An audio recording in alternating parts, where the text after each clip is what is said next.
Nama budaya, nama saya Stefani dengan NIM 210600053. Nama budaya, nama saya Felicia Davinson dengan NIM 210600089. Nama budaya, nama saya Sherin Lavina dengan NIM 210600040. Di video ini, kami akan membahas tentang kerukunan antar umat beragama.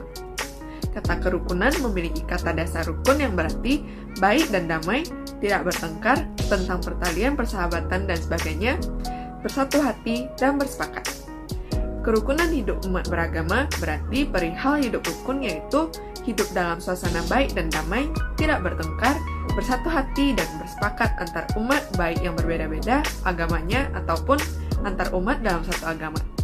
Menurut Peraturan Bersama Menteri Agama dan Menteri Dalam Negeri Nomor 8 dan Nomor 9 Tahun 2006, kerukunan umat beragama adalah keadaan hubungan sesama umat agama yang dilandasi toleransi, saling pengertian, saling menghormati, menghargai kesetaraan dalam pengamalan ajaran agamanya, dan kerjasama dalam kehidupan bermasyarakat, berbangsa, dan bernegara Kesatuan Republik Indonesia berdasarkan Pancasila dan UUD 1945. Masalah kehidupan beragama di masyarakat Indonesia merupakan masalah yang sangat peka di antara berbagai masalah sosial budaya lainnya. Terjadinya suatu masalah sosial akan semakin rumit apabila masalah tersebut sudah berbau sara atau suku, agama, dan ras, mengingat beragamnya agama di Indonesia. Menyadari hal tersebut, maka setiap agama memegang peranan yang sangat penting dalam mewujudkan persatuan dan kesatuan bangsa, serta kedamaian hidup bermasyarakat, berbangsa, dan bernegara. Contoh kerukunan yang pertama ada Banser, Pemuda Hindu dan Persatuan Pemuda Kristen membantu umat Buddhis mengamankan jalannya perayaan Waisak di Banyuwangi pada Mei 2021. Yang kedua ada umat Buddhis yang berkontribusi dalam pembangunan Masjid Nurul Hidayah di Dusun Candi di bidang kepanitiaan dan pendanaan berupa semen dan asbes. Sedangkan contoh ketidakrukunan yang ada di dalam masyarakat adalah orang tua yang memaksa kehendak anaknya dalam menganut sebuah agama. Selain itu ada mengganggu orang lain saat beribadah. Selain itu juga ada mengejek dan menghina latar belakang sara orang lain. Maka untuk membina dan memupuk sikap hidup rukun, Sang Buddha mengatakan terdapat 6 dharma yang bertujuan agar kita saling mengingat, saling mencintai, saling menghormati, saling menolong, saling menghindari perceesokan yang akan menunjang kerukunan, persatuan, dan kesatuan. Keenam dharma itu adalah yang pertama memancarkan cinta kasih atau metta dalam perbuatan kita sehari-hari.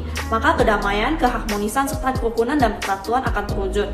Yang kedua adalah menggunakan cinta kasih dalam setiap ucapan berbicara dengan etikat yang baik, tak menyebarkan isu gosip dan fitnah.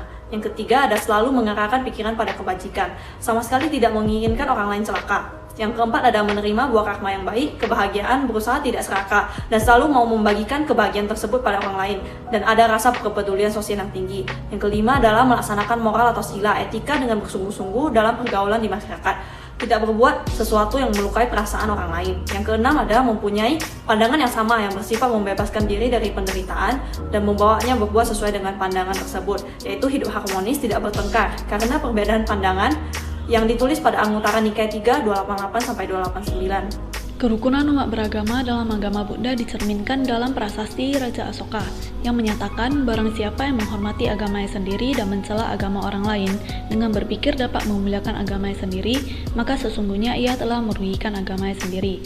Oleh karena itu, kerukunanlah yang dianjurkan dengan pengertian bahwa setiap orang hendaknya bersedia untuk mendengarkan ajaran agama orang lain. Selain itu, dalam Dhammapada ayat 5 yang berbunyi, di dunia ini kebencian belum pernah berakhir jika dibalas dengan membenci, tetapi kebencian akan berakhir kalau dibalas dengan cinta kasih. Ini adalah hukum kekal abadi. Dalam hal ini, ketika agama kita dibenci, misalnya diejek, janganlah membalas kembali dengan mengejek, tetapi berilah mereka pengertian yang sebenarnya tentang agamamu. Ada suatu cerita tentang Upali, seorang penganut agama Hindu yang berdialog dengan Sang Buddha tentang hukum karma. Di akhir dialognya, Upali timbul keyakinan dengan ajaran Sang Buddha dan meminta Sang Buddha untuk menjadikannya seorang murid. Sang Buddha menolaknya dan baru menerimanya pada saat ketiga kalinya, dengan syarat bahwa Upali harus tetap menghormati bekas agamanya dan tetap menyokong mantan gurunya. Dari cerita ini dapat kita lihat bahwa Sang Buddha sangat menjunjung tinggi rasa hormat terhadap agama lain. Dalam agama Buddha juga diajarkan agar tidak menilai suatu agama itu benar dan yang lainnya salah atau etnosentrisme. Sang Buddha memberi nasihat kepada seorang pemuda yang bernama Kapatika.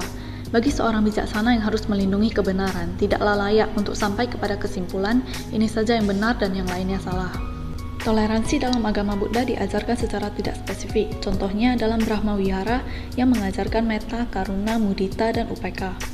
Sebagai umat Buddhis, kita harus berperan dalam menciptakan kerukunan antar umat beragama dengan mengimplementasikan ajaran-ajaran Sang Buddha dalam kehidupan sehari-hari, menjunjung tinggi rasa hormat dan toleransi terhadap agama lain, demi terwujudnya lingkungan masyarakat yang sejahtera, kondusif, dan damai. Sekian video dari kami, semoga bermanfaat untuk kita semua. Terima kasih atas perhatiannya. Namo Buddhaya.